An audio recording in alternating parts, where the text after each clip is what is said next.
Je pense que la première chose que l'on voit sur le marché, c'est qu'il y a un manque d'information sur ce que veut dire une expérience client ou une expérience utilisateur. En fait, il y a 4 types d'expériences. Donc il y en a une qui est l'expérience voulue par la marque, et donc qui est la principale pour elle. Donc il y a l'expérience qui est réellement proposée par la marque. Ça, c'est les 2 expériences qui sont contrôlées par la marque. Et de l'autre côté, on a 2 expériences qui sont liées directement à l'utilisateur, qui sont l'expérience attendue, c'est-à-dire celle auquel il s'attend, mais également il va se préparer mentalement avant de faire une tâche, et l'expérience vécue. Or, en fait, aujourd'hui, la majorité des organisations se concentrent sur les 2 premières, c'est-à-dire l'expérience voulue et l'expérience fournie, et pas du tout sur l'expérience attendue. Ou en tout cas, ils n'ont pas les moyens de pouvoir mesurer ce genre de choses. Et c'est là où les neurosciences peuvent intervenir en ayant une précision beaucoup plus forte sur tout ce volet d'expérience attendue par les clients.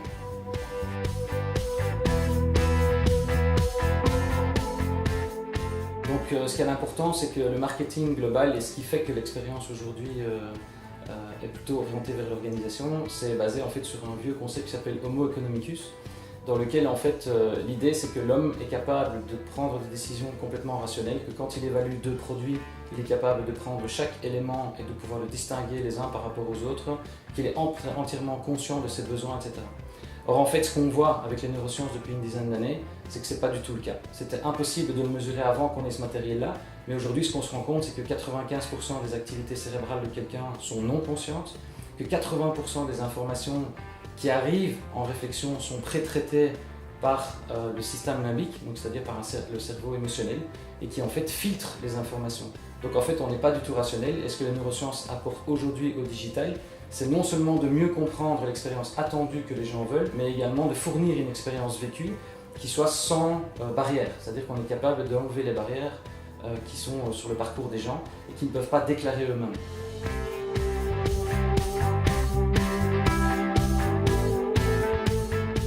Alors, il y a 2 choses dans la question que vous posez. Donc, il y a la notion de parcours et puis il y a la notion de comportement.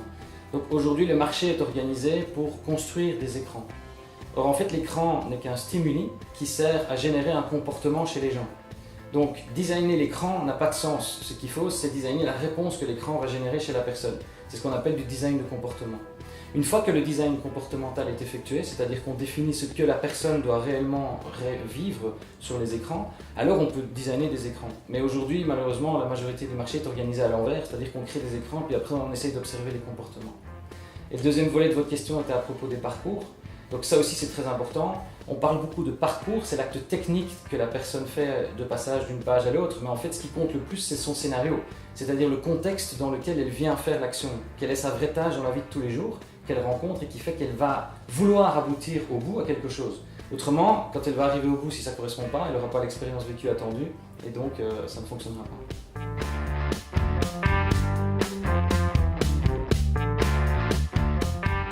Donc dans la question que vous posez, il y a data et il y a les neurosciences, donc c'est 2 techniques qui sont complètement complémentaires.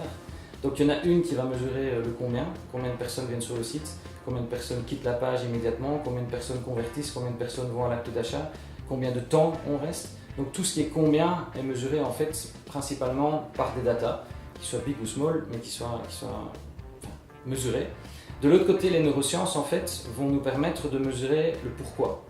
Pourquoi est-ce que quelqu'un ne passe pas à l'acte? Ou pourquoi est-ce que quelqu'un reste autant de temps dans une page? Pour vous donner un exemple, on a beaucoup d'exemples où des gens arrivent sur des homepages et en fait ils passent un temps considérable sur une page, mais en fait c'est parce qu'ils ne trouvent pas. C'est pas parce qu'ils aiment bien les contenus. Donc un autre exemple de ce genre d'éléments-là, aujourd'hui on voit par exemple dans les datas qu'il y a très peu de clics sur les banners qui se trouvent à l'intérieur des sites. Aujourd'hui, grâce au pourquoi, on voit vraiment qu'il y a des évitements oculaires qui sont faits. Donc le cerveau limbique décide que la zone X1, Y1, XD, Y2 ne sert à rien et on voit vraiment que le regard n'est pas posé dessus. Donc ça, c'est ce que les neurosciences permettent d'amener dans les prochaines années.